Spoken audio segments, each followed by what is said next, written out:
Welcome again. I'm Amarachi Ubani. We begin in the United States, where former President Donald Trump has been fined $9,000 after the judge in his fraud trial. Judge Merchan ruled 9 out of 10 contempt charges against him in court today. Trump was fined $1,000 for each violation, $9,000 in all. Judge Merchan also ruled that Trump could attend his son's graduation, letting him skip court on May 17th and June 3rd.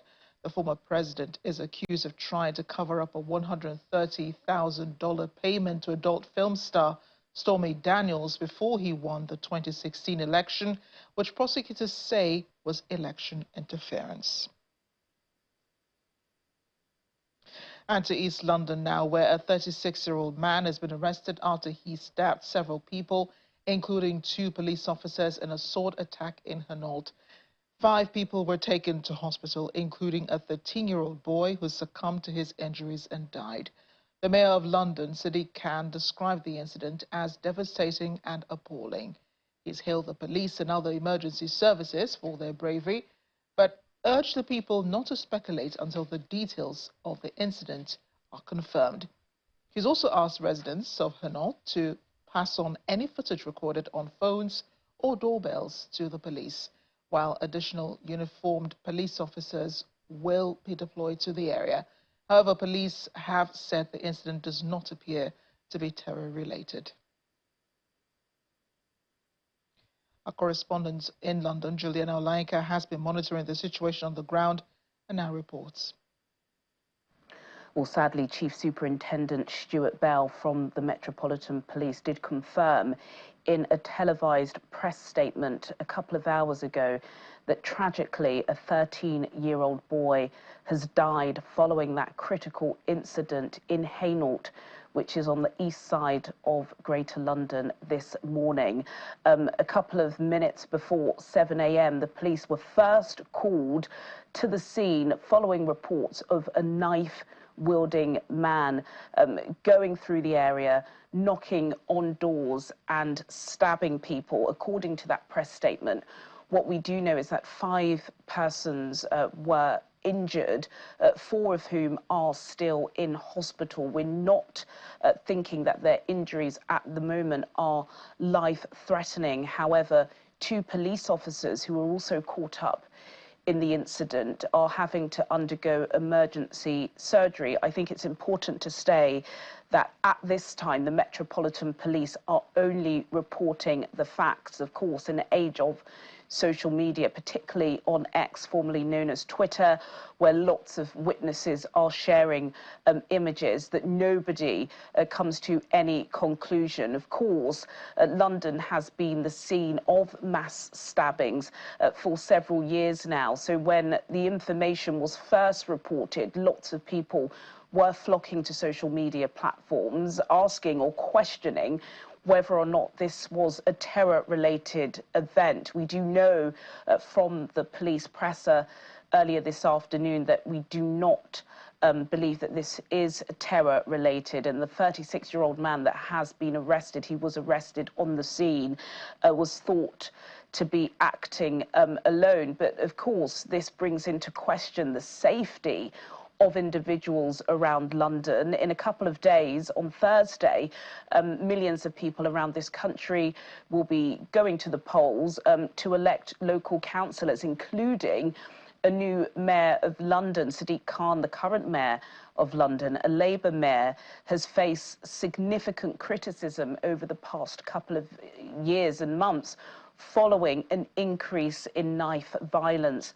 around the capital. But just to confirm details about this horrific event, we know that a 13-year-old boy has sadly died. There is lots of social media footage flooding the internet showing the man carrying what looks to be a sword. Of course, there are several areas of interest to the police. It has been labelled a critical incident. The vast majority of residents living within that particular area of Hainault which is in Greater London, are not able to access their properties. There was an image of a van which appears to have been damaged on either the right or left-hand side. The back doors of that van are open. Some suggestions that perhaps the attacker, who's now in police custody, rammed that vehicle into a house before he began knocking on doors, trying to stab people. But certainly it would have been absolutely horrifying for commuters who were waking up to screams. We've heard witnesses say that they believed that there was a fight, not commonplace, or should I say very commonplace, in London at this day and age. But yes, this is a developing story. The Metropolitan Police have to get their facts absolutely accurate before they release any further details to the public. But as I said, from what we know, a 13-year-old boy, potentially on his way to school, has sadly lost his life to a knife-wielding, machete-wielding attacker who is currently in police custody. Juliana Olayinka, reporting for Channels Television News in London. We're back. It's still watching the world today. We segue into the Israel-Hamas war. U.S. Secretary of State Antony Blinken has called on Hamas to accept a reported ceasefire deal. He was making the comments at the World Economic Forum in Riyadh, Saudi Arabia on Monday.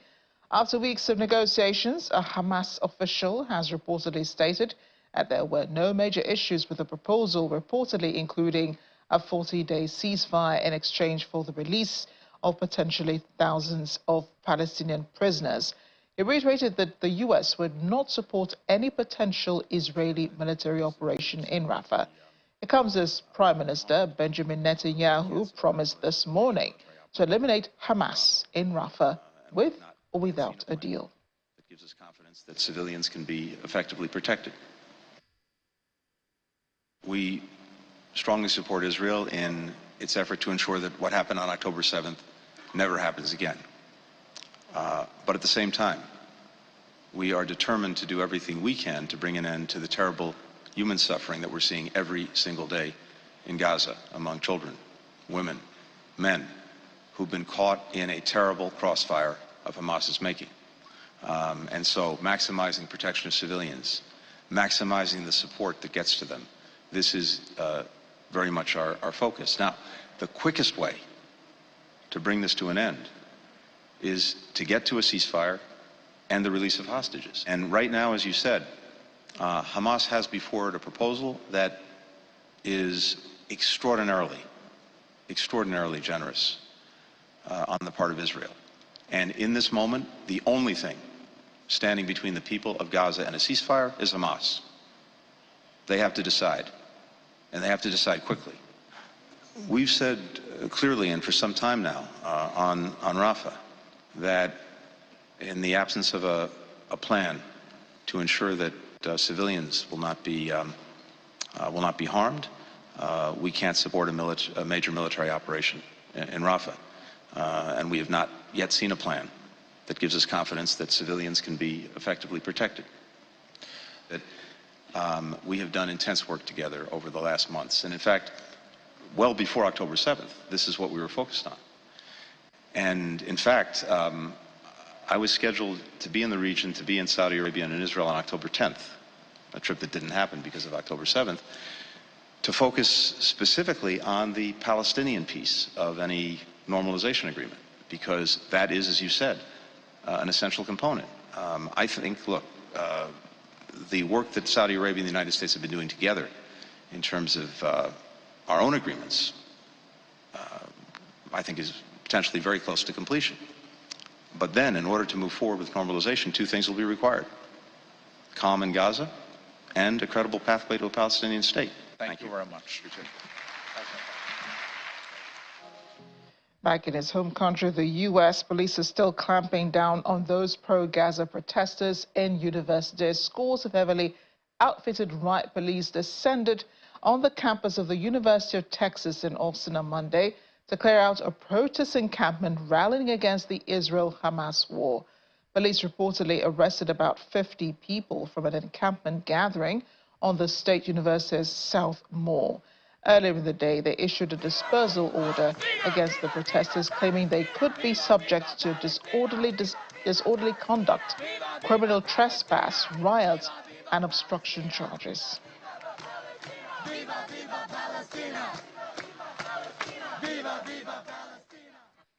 Another kind of protest, one that's becoming a feature in Israel, has been holding in Tel Aviv. On Monday, demonstrators demanded urgent action from the government to secure the release of hostages held in Gaza. They took to the streets, blocking traffic and igniting fires as they called for immediate action. Scuffles broke out between the demonstrators and police on Begin Street, beg your pardon, where officers attempted to clear the blockade.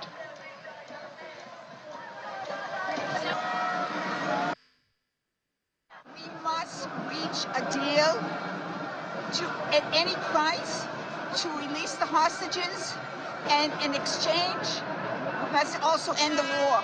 And we're at a very critical junction today. They will also bring the hostages home, will also end the war, not invade Rafah, and will also oust Netanyahu. If we can do all of those things together, we call it a win-win-win-win. We must end the war, bring humanitarian aid to Gaza, and free. No one is free until everyone is free. Bibi sacrificed himself. Bibi don't care of anybody. Bibi care of himself. If we trust Bibi, they will be there a few years more. They need to go now, and somebody need to take this activity and do it now. Most of the country thinks that way. Most of the country thinks that our Prime Minister is making decisions on what is best for him, not about what's best for the country and for the people and for the hostage. As part of its humanitarian support to the victims of the war in Gaza, the UAE's field hospital in Gaza has begun providing prosthetics for those who have lost limbs as a result of the war. The hospital is providing 61 prosthetics in addition to physical and psychological rehabilitation. Set up in December, the field hospital has a 200-bed capacity and operates with a medical team of 98 volunteers from 23 countries, including 73 men and 25 women. The hospital has conducted 1,517 major and minor surgeries for 18,000 people.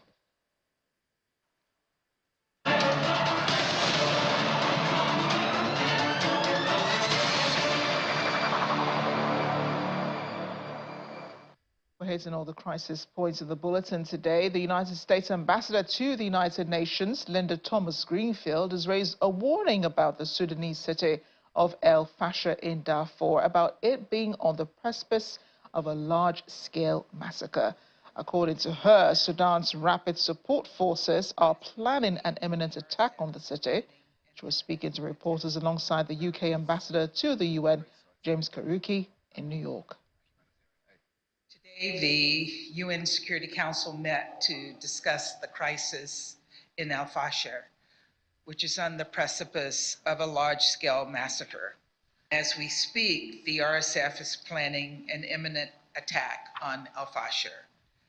As I've said before, history is repeating itself in Darfur in the worst possible way. And an attack on El Fasher would be a disaster on top of a disaster.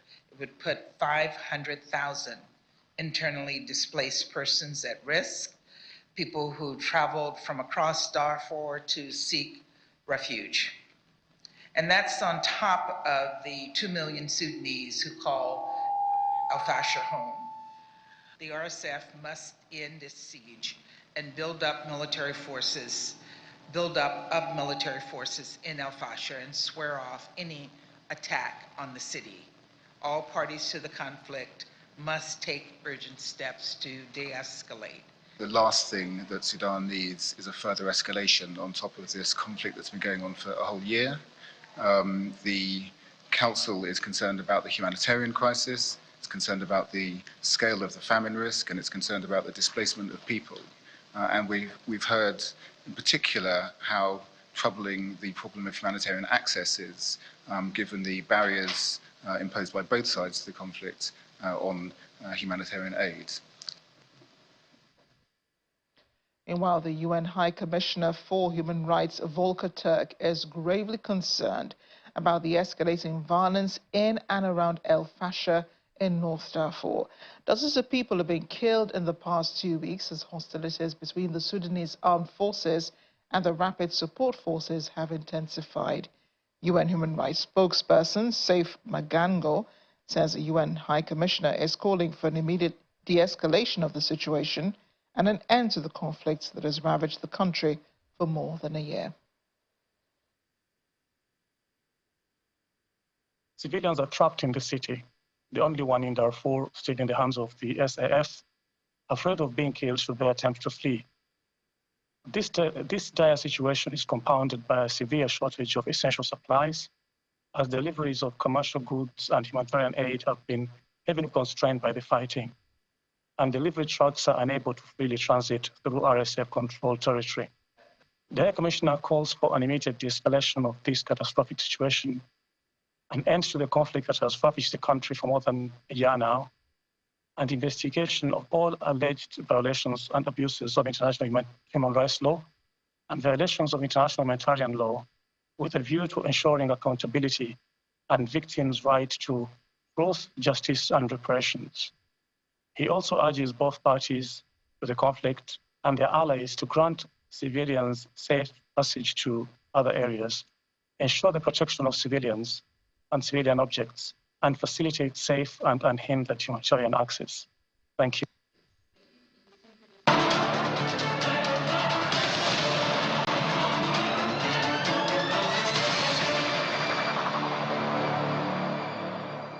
Back here in Nigeria, the federal government says it's committed to the voluntary repatriation of over 20,000 Nigerians from the Republic of Chad and from Cameroon. This was disclosed by the Federal Commissioner of the National Commission for Refugees, Migrants and Internally Displaced Persons, Aliyu Ahmed, during a press conference in Abuja. According to the minister, to Mr. Aliyu, the Nigerians were displaced by floods and insecurity in parts of the northeast. Meanwhile, the Commission says it's successfully repatriated 5,000 Nigerian refugees from Cameroon in 2023. To the violence in northern Kenya now, 5 people have been killed in a bomb attack. The Interior Ministry says the bomb exploded in El Wak town in Mandera County near the border with Somalia, wounding 5 people. More reports say the bomb had been placed on a donkey cart to avoid detection. There's been no claim of responsibility for the attack, but Somalia-based Al-Shabaab militants affiliated with Al-Qaeda have carried out other attacks in the area. Earlier this month, gunmen suspected to be Al-Shabaab entered the El Wak hospital and injured guards while asking about the whereabouts of doctors. Al-Shabaab often carries out cross-border attacks, especially in the remote Kenyan counties of Mandera and Garissa. Well, Kenya is still reeling from the impact of floods. President William Ruto has called for a special cabinet now to discuss the current situation in the country. About 169 people have been killed in floods that have devastated Kenya over the last month. According to a government spokesperson, the death toll includes 45 people who died early on Monday morning after their villages were swept away near Mai Mahiu, about 60 kilometers from the capital, Nairobi. But the Kenyan Red Cross says 50 people were killed in this incident. 42 people, including 17 minors, have been recovered following the incident, while dozens more are still missing, as the worst peak of flooding occurred at night when locals were sleeping. The cabinet meeting is to discuss additional measures on flood mitigation. With more rain expected, the government has delayed the opening of schools across the country. Earlier, my colleague Layo Olarinde spoke with the VOA's Mariama Diallo on the grave situation in Kenya. People have lost families, people have been able to help rescue other people, but it's been just horrible when you are looking at the images. And I talked about the fact that it's not just people. People have lost businesses, have lost livestock, which is another a big thing that or have been affected by these floods. So I think really at this point it's really the state of shock and trying to figure out what to do next. And given that the forecast is forecasting more rain, more floods, it's like I don't even know how do you cope at this point when it's just one day at a time and figuring out what the government is going to be doing to help people out, what other organizations like the Red Cross Society is doing. Yes, so at this point that's what it is. But I think really everybody's ahead and is thinking about when is the next one going to hit, although we are dealing, they're dealing with the aftermath of the past 2 weeks. So ahead on The World Today.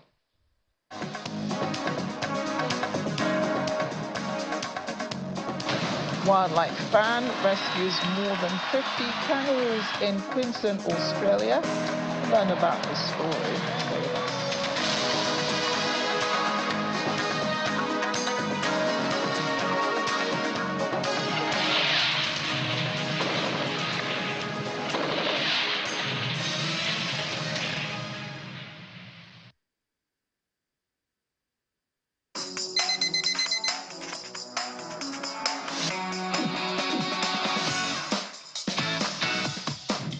There are 1,001 ways to start your day.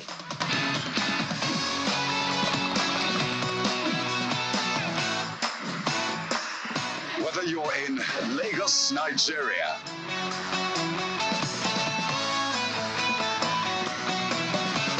in London or anywhere in the world, or online. We all want a perfect start to our day, don't we? 7 a.m. Every weekday, we bring you a better way to start your day.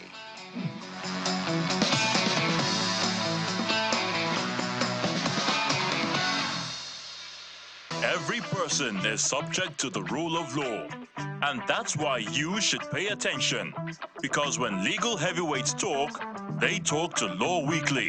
Join Shola Shuele on Channels Television every Saturday at 3:30 p.m. for the big discussions on justice, the law, trending legal issues, and how it affects you. Catch up on YouTube and give your feedback. Remember, it's about the rule of law.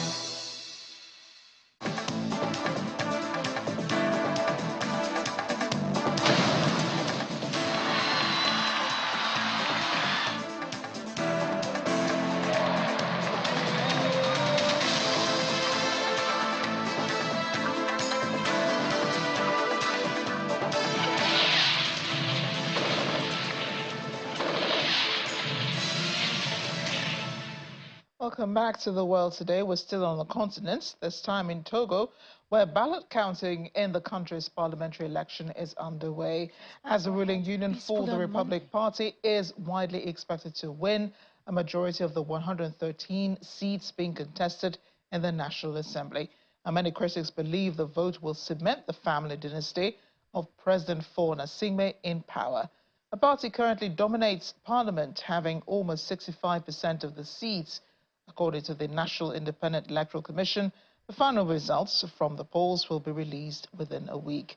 Under a new charter adopted in March, introducing a parliamentary system of government, the president will be elected by parliament instead of universal suffrage. Details about the Assembly's election of the head of state remain unclear as yet, although under the new constitution, the parliament will appoint a position described as President of the Council of Ministers, who will have extensive authority to manage the coastal West African nation's government affairs. Over in Mali, security forces say they've killed Abu Huzaifa, a leader of the Islamic State in West Africa, during a big operation in the north of Menaka. Authorities announced this on state TV on Monday after confirming Huzaifa's death on Sunday after the operation in the Indalimani area. The U.S. State Department's Rewards for Justice program had offered up to $5 million for information on Huzaifa. He's accused of being involved in an attack in Niger in 2017 that killed 8 U.S. and Nigerian soldiers. Groups connected to Al-Qaeda and Islamic State have carried out many attacks in Mali, Niger, and nearby Burkina Faso over the last 10 years, beg your pardon.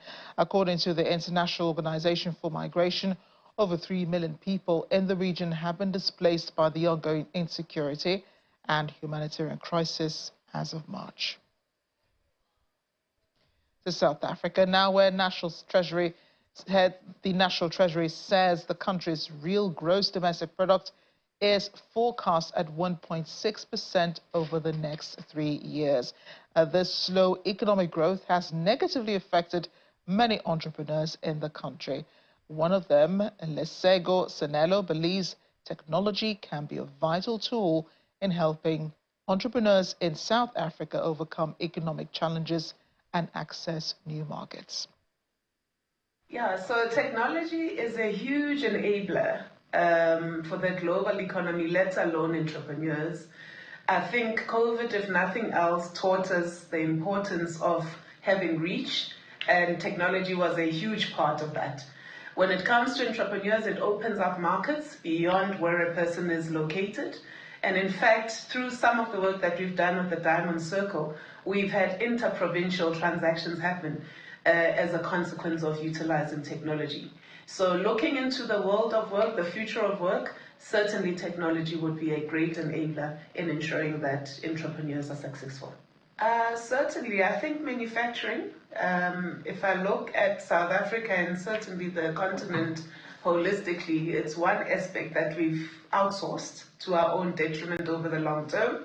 So certainly anything in the manufacturing space, provided we've got a solid local market, and from a leverage perspective, a solid global market where we can export to, given currency strength at the moment.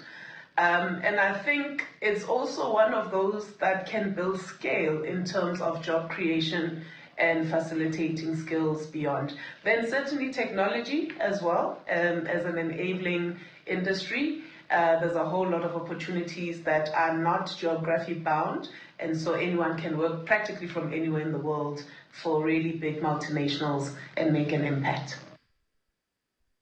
Well, there's a group of women we should know about in South Africa. They're known as the Black Mamba Anti-Poaching Unit, APU for short.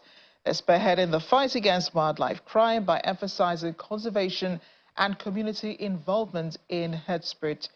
Their motivation for joining the Black Mamba stems from a deep concern about poaching and a genuine love for the animals.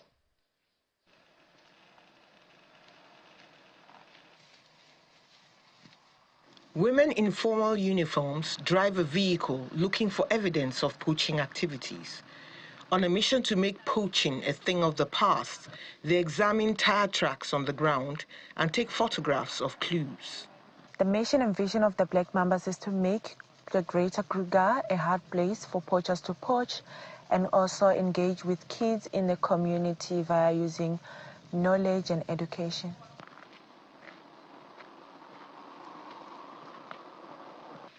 They come upon some wires and animal skulls, which signify someone or persons set a trap for animals in that vicinity.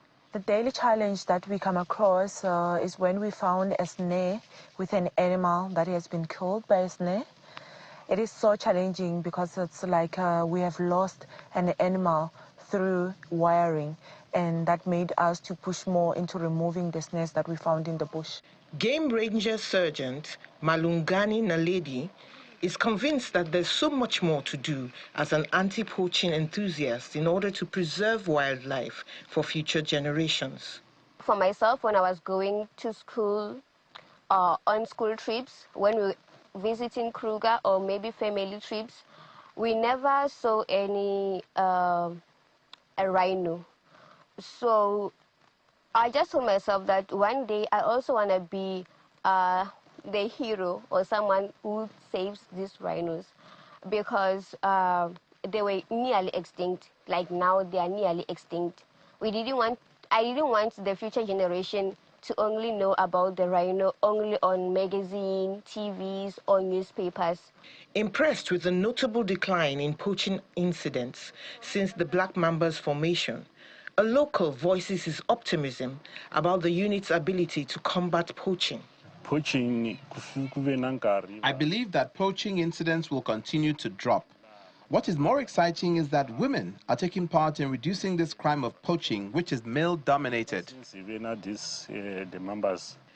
This all-female anti-poaching unit of 36 African women patrols 20,000 hectares in the Greater Kruger National Park, home to a significant rhino population. They prioritize removing wire snares used by poaching gangs and conduct conservation education in local schools through their Bush Babies outreach program. We'll be back to the wildlife a bit later. But the race to find a new First Minister and SNP leader is underway in Scotland, just a day after Humza Yousaf resigned. Former SNP leader John Sweeney says he's given a great deal of thought to standing again as leader. He's the forefront runner to become the new First Minister. Sweeney has said he would be doing a disservice to many people asking him to stand if he did not think about the prospect of putting his name forward properly. The other possible contender is former Finance Secretary Kate Forbes, who believes she has a groundswell of support amongst the party. She's, however, still weighing up whether to run to be the next SNP leader. Yousaf will remain, however, as First Minister until his successor is chosen. The process inviting candidates to stand is underway, and the next SNP leader will then need to seek parliamentary approval to succeed Yousaf as First Minister.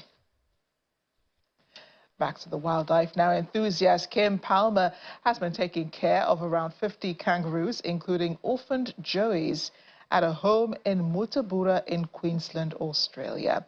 Kim says she's been rescuing and raising the kangaroos for about 10 years now. The state's kangaroo population was estimated at 12 million in 2021. Farmers often view the animals as pests, and Queensland set quotas on numbers allowed to be shot each year to keep the numbers under control.